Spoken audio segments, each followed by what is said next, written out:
A prodigy of the second generation in business, an experienced mentor in the fields like automobiles, international relations, public administration, higher education, IT, and hospitality, Sir has been on the advisory board with many organizations and must mention holding a powerful title. His power of sight has helped him create new markets and opportunities for his business and the Republic of Palau. In his tenure, the bilateral and friendly relations between India and Palau are growing stronger, and each day passing by, we are actually very, very honored to see you on the stage. Let's have a big round of applause here, and I have more to say about him. Under the leadership and vision of President of Republic of Palau, His Excellency Surangal Vips, am I right? Surangal Vips Jr., Dr. Neeraj, is striving to make Palau the knowledge and technology gateway to Oceania. He is merely not a mentor, but a healer, and understanding and healing business wounds from his magical power in his own of the traits he masters into. A man on constant move, fondly known as the guru in the entrepreneurial circles, we rarely get this opportunity to get along with the ones who hold power and positions and are still humble. And for both the phrases we just mentioned, we would re-mention Dr. Neeraj A. Sharma. Everybody, let's give a big round of applause. And sir, it is definitely a big journey. I have this trembling hands with the mic. So we get on to listen to sir. Thank you so much. इन्होंने मेरे बारे में जो भी कहा है सब झूठ है. आज के लिए तो सब झूठ है, क्योंकि इतने महाविद्वान लोग यहाँ बैठे हैं, तो उनके सामने मुझे गुरु बुलाना तो सबकी तौहीन है. तो मैं ज़्यादा तो नहीं बोलूँगा, मुझे पता है बहुत लोगों ने बोलना है. मैं जब यहाँ पे आया तो जब रास्ते में था, नेहा जी जैसे प्रिंसेस मैम को कोक्स कर रही थी आने में, वैसे मेरे पीछे पड़ी. तो आज हम दोनों इत्तेफाक से एक ही फ़्लाइट पे थे, क्योंकि जो दशहरे का फेस्टिवल होता है वो कर्नाटका में, ख़ास तौर पे मैसूर में सबसे बड़ा होता है हमारे हिसाब से हिंदुस्तान में. और अगर आपने रॉयल्टी देखनी है, मैं राजस्थान के बारे में तो बहुत बोलूँगा, बट मैसूरू के बारे में उससे ज़्यादा बोलूँगा, क्योंकि वो एक हेरिटेज सिटी है. तो आप लोग जब साउथ इंडिया जाएं तो मैसूर ज़रूर जाएं. भूत प्रेत की बातें जो उन्होंने की सच हैं. मैं मैसूर काफ़ी बार जा चुका हूँ, but it's a lovely place, lot of palaces and lot of heritage there. तो जब मैं आ रहा था, जैसे कहा, मैंने आपको कहा कि मैंने सोचा कि मैं ये बात करूँगा, मैं वो ज्ञान दूँगा, ऐसा ज्ञान दूँगा. तो यहाँ पे जब मैंने देखा मेरे से ज़्यादा ज्ञानी हैं, तो मैंने कहा अब टॉपिक ही डाइवर्ट कर दो. तो अब मैं आपको खाली पलाव के बारे में बताऊँगा.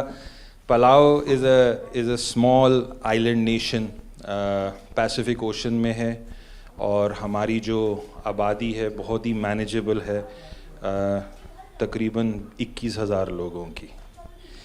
एंड हमारे वहाँ पे मॉल्स नहीं हैं, सिनेमा थिएटर्स नहीं हैं. It is all nature. Lot of wrecks मतलब वर्ल्ड वॉर 2 के हवाई जहाज़ वहाँ पे पड़े हैं. अभी पीछे 2020 में वहाँ पे एक आइलैंड है, आइलैंड ऑफ पेलिलियो. तो वहाँ पे जापान ने अमेरिका के साथ वॉर किया, वो जापानीज़ आइलैंड था. पलाव की अगर हिस्ट्री देखेंगे तो स्पेन ने उसको काबू में किया था, फिर उन्होंने जर्मनी को बेच दिया, जर्मनी ने आगे जापान को दे दिया, और फिर फाइनली अगर आपको याद हो एक मूवी आई थी पर्ल हार्बर.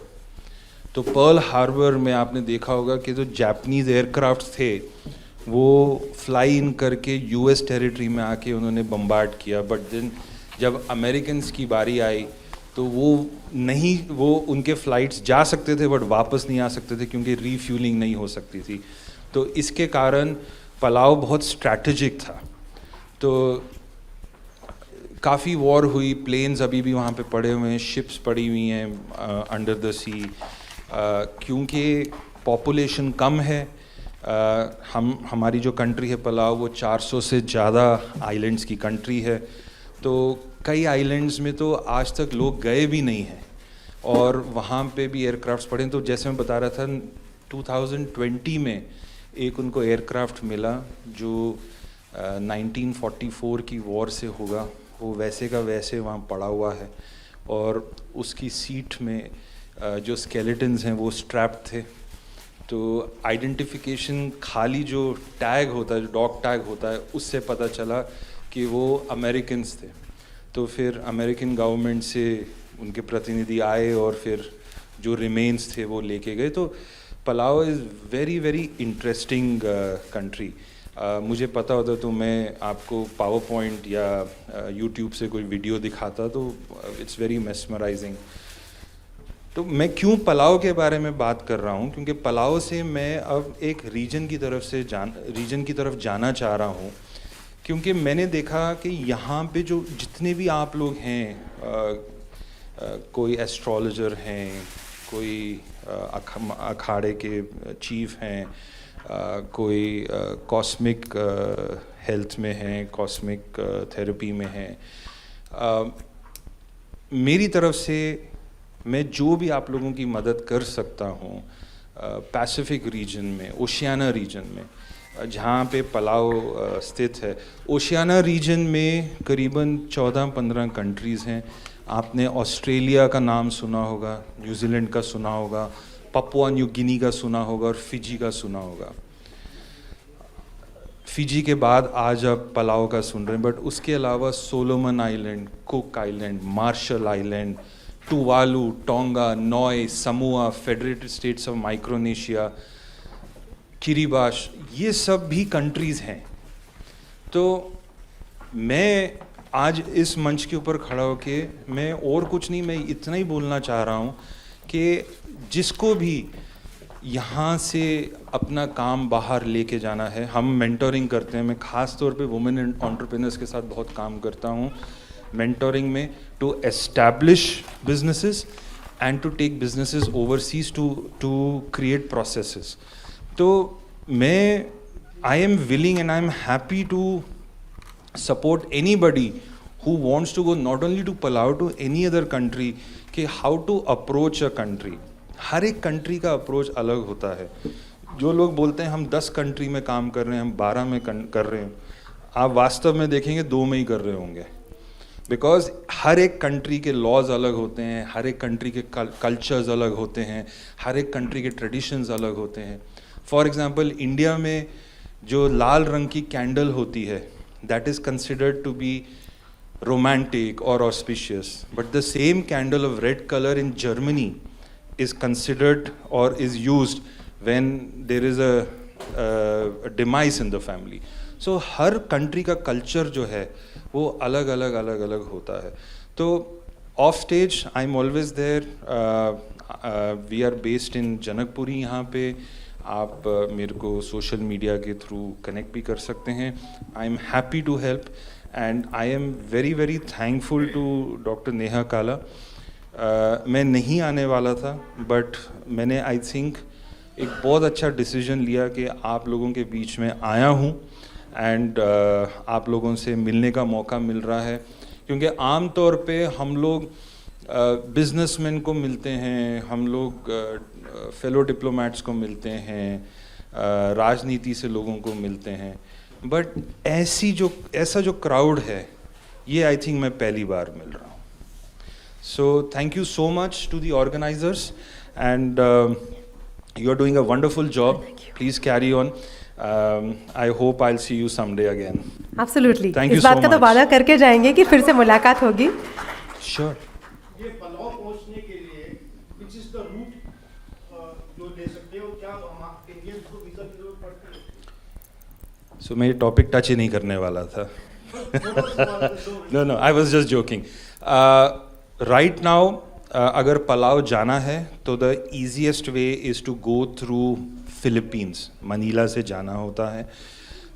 5-6 साल पहले तक Delhi to Manila direct flights थी, इस समय नहीं है, बट हम कोशिश कर रहे हैं कि हम सिंगापुर से फ़्लाइट्स ले जाएं।